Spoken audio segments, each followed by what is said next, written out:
Hello, welcome to Whisky Resource. My name is Mark and this is review number 30. Now, it's become a bit of a tradition. I didn't arrange this, but the tradition is that on my 10th and subsequent 10 videos I seem to be doing Islay's. So review number 10 was Ardbeg 10-year-old, review number 20 was Lafroig 10-year-old. So review number 30, which is this review, is going to be Lagavulin 16.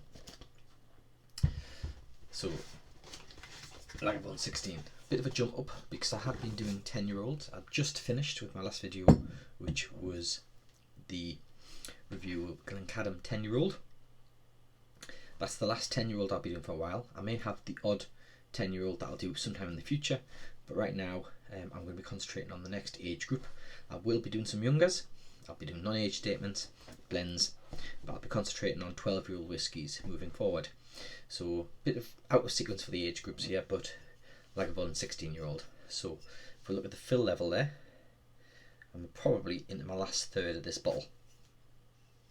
Lagavulin 16-year-old, it's an Islay whisky. It has an average retail price of £57.95.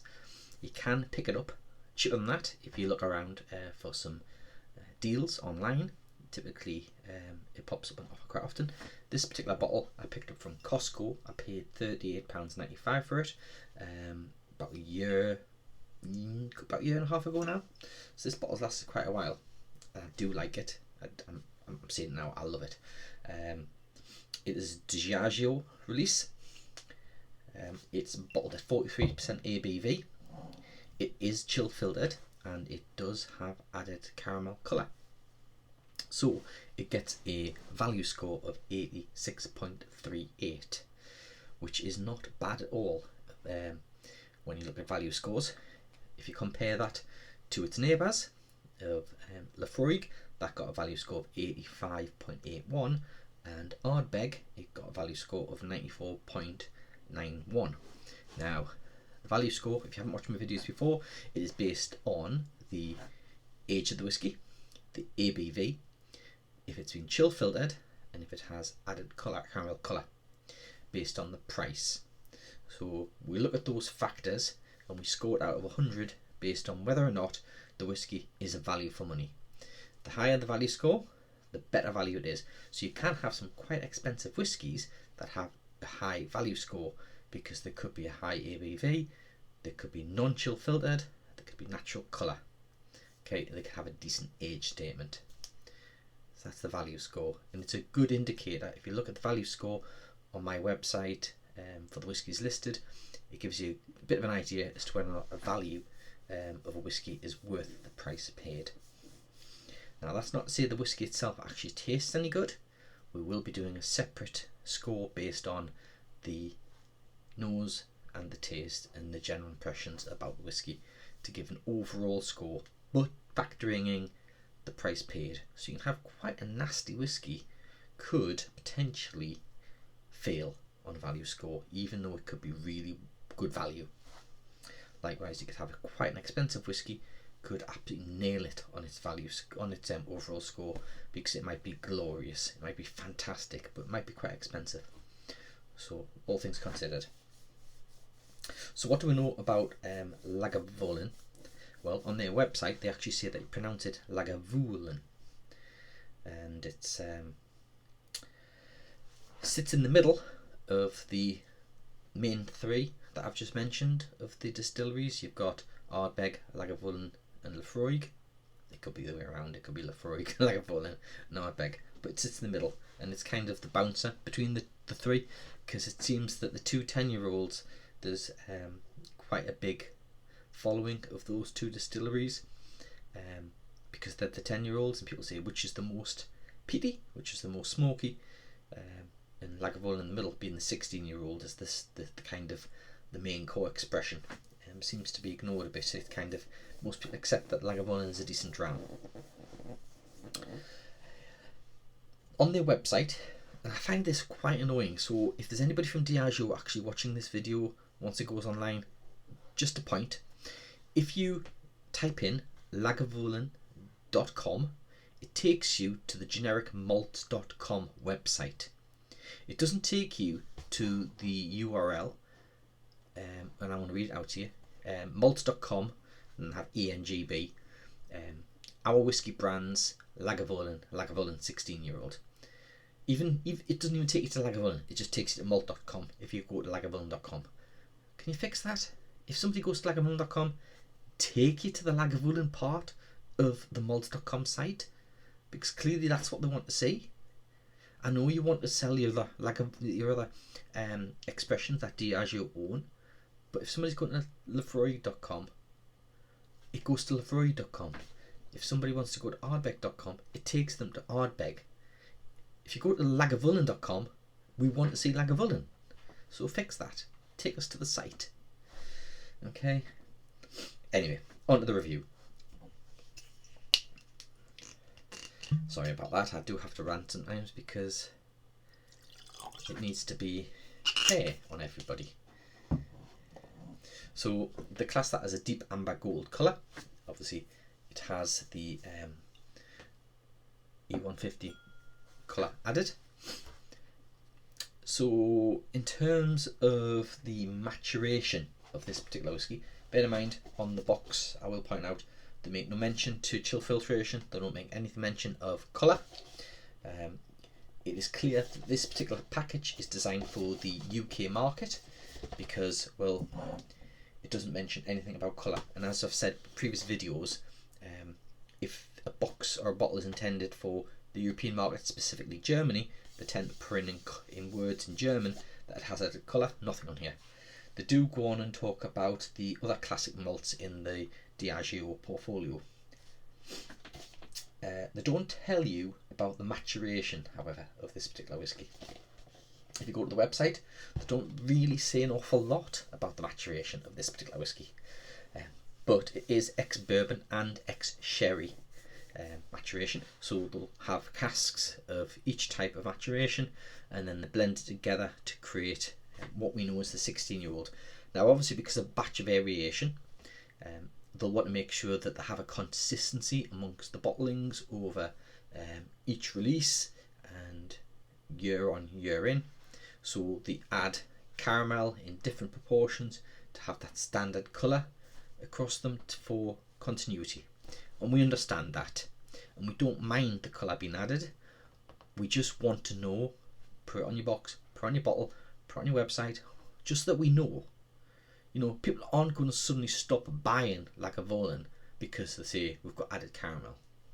They're not going to stop buying Lagavulin because it's chill filtered. It's still a nice dram. Just be clear with us, tell us these things. It's not going to stop us buying it. It's just going to give us more choice, and it's going to make you come across more as a honest brand that wants to be honest to its entire customer base, its loyal base. Enough of the ranting. Okay, let's move on to what I'm here for. So on the nose, immediately jumps out of you is that iodine, and then it's got a bit of sea spray, salt, that maritime influence from the islands. There is fruit coming off the nose as well. That fruit is possibly from the sherry, but there is a bit of vanilla, and that vanilla is more likely coming from the ex-bourbon casks that they're using there. In terms of peat intensity, it's not as intensive as the neighbours of Lefroy and Ardbeg, but it is still intense. So this is very much a whisky that, if you're just starting out drinking Scotch on peated whiskies, you probably want to work up to it. I'm not saying that you shouldn't drink it. By all means, give it a try. I would probably go for, you can buy this in a 200ml bottle. Maybe try it on a 200ml bottle if you can't pick it up in a bar or a pub. And obviously right now, those luxuries, it's strange to say that they're luxuries, but those luxuries aren't around. You can go to various websites, Master of Malt being one, where you can order a sample of it, a 30ml dram, and that'll give you the opportunity to try it if you wish to before committing to buying a full bottle. Because when you're paying $57.95 plus shipping for a bottle, if it's something you're not going to like, then you're going to have to gift it to somebody after it's been opened. So it's not really beginner whiskey. Maybe intermediate, but be honest, it's probably more of an expert level. But it's fruity. At this point in time, I can't really say what those fruits are. There's a bit of sweetness coming off there, but it is smoky. And of course the iodine and salt spray that I mentioned previously. On the palate.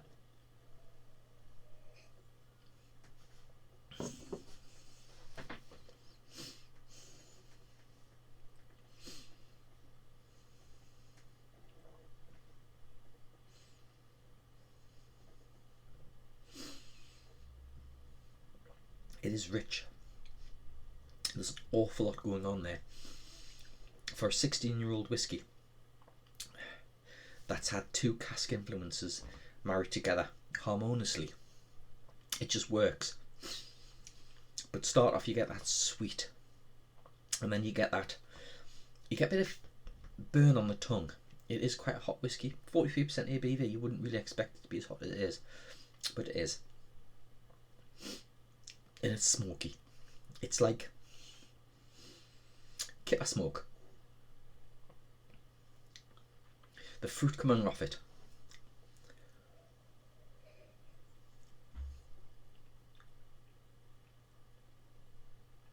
It's not really, I can't really say what fruit it would be.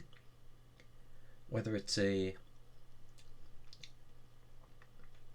orchard fruit or a citrus fruit, but there is a fruit. It's nice.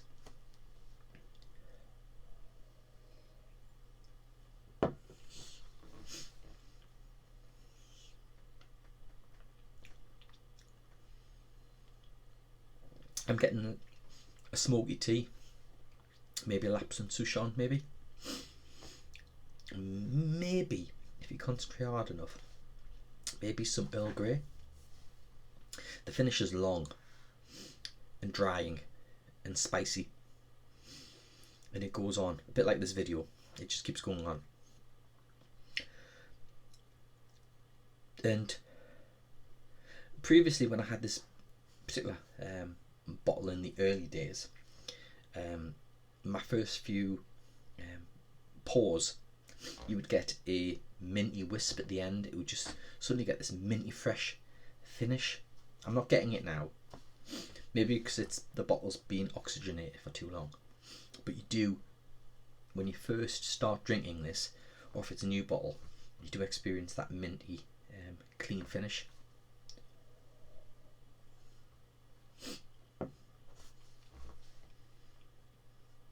There's oak, and obviously there's the brine on the palate as well. How's it compared to Laphroaig and Ardbeg? You can't compare the three of them. They're so close together, but they are all unique in their own way. They're all completely unique. Now, before I give an overall score, I'm going to put a bit of water in this. It's 43%, but it is 16-year-old, so there will be quite a few bits of oil locked in there that we need to entice out. Now, obviously on these videos, I'm not giving it the time to sit in the glass, to open up, to breathe, to start relaxing and to give out some of those flavours. So it is a bit hurried,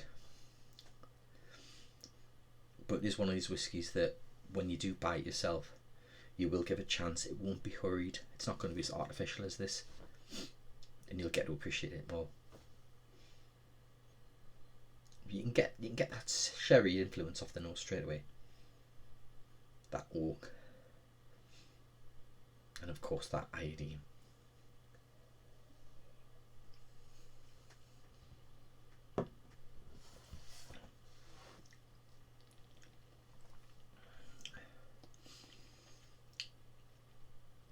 I can't say I'm not getting much difference on the palate as previously, but then it's 16-year-old. It really needs to sit and breathe and relax before you start to enjoy the whiskey. So I know I shouldn't really refer to previous reviews for how they scored, because they are different whiskies, but the community of the fans out there for Ardbeg, for Laphroaig, Lagavulin, Caol Ila, Killoman, Bummer, Port Charlotte, they all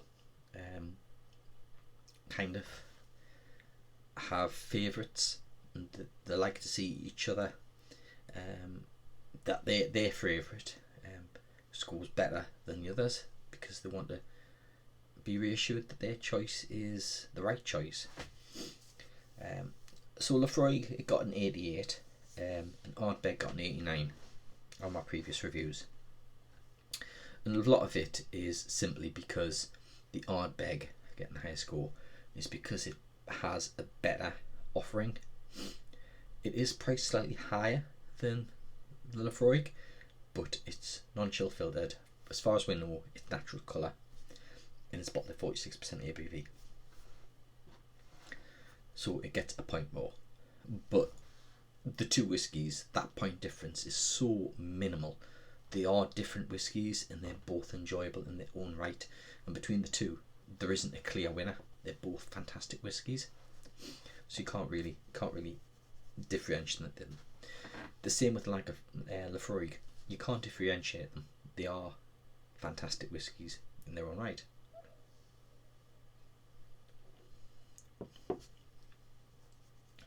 So how would I score Lagavulin? I don't do half marks.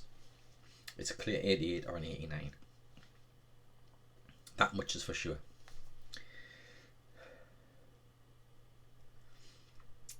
And that, for me, I would say it is an 89, because the taste is there. It's an enjoyable whiskey. It's as enjoyable as a Lafroig. It is as enjoyable as an Ardbeg. If you look at the value score, it has a better value score by just over half a point on Lafroig. The value score is well down on Ardbeg, but Ardbeg has some fantastic characteristics. The point being, it has a better value score for a 16-year-old than a 10-year-old does. So I have to give it the 89. I have to score it higher than Lafroig. So that's what I'm going to do, 89. So that is review number 30. Lagavulin 16-year-old, which is a mighty fine dram, which is very close to being finished in the bottle. I've never tried any other expression from Lagavulin. Likewise, I've never tried any other expression from Ardbeg. So I've only tried the one of each of those. In terms of Lafroig, well, if I just swivel the camera, you've probably seen this before. The camera there, so I have got the 10-year-old cask strength from the latter end of 2019. I've got the 25-year-old from 2019, and just behind the cask strength I have the quarter cask, which I've had before. That's my second bottle of the quarter cask, which I will be reviewing at some point in the future. I would like to try some more of the Lagavulin range, but there's that much out there that I need to pick and choose. I can't go buying whiskies from all the distilleries. I just don't have that financial means. So those samples that the Drinks by the Dram at Master of Malt offer, they are worth it in terms of being able to choose whiskies to try. If you're not certain, if you don't think you're going to like a whiskey, yes, you're paying a little bit more for the dram than you would do if you would buy the full bottle in terms of value for money. But if you think about it, if you're paying a £5 for a 30ml measure compared to 50 quid for a bottle, if you don't like the 30ml measure, you've only lost a £5. If you don't like that 50 quid bottle, you've lost 50 quid. So go check them out. There are other out there on the internet that do dram offerings, so go and source them. I haven't really looked at anybody else. You can pick them up off Amazon by Drinks by the Dram, so you don't have to go to Master of Malt. And there are various monthly schemes that will send you drams in the post for you to try. Have a look at them, and the offer is always there. If anybody has seen one of my reviews and fancies trying a whiskey, I do have various options available in terms of being able to send you a sample. Just get in touch and we'll see. Okay, yeah, that's it.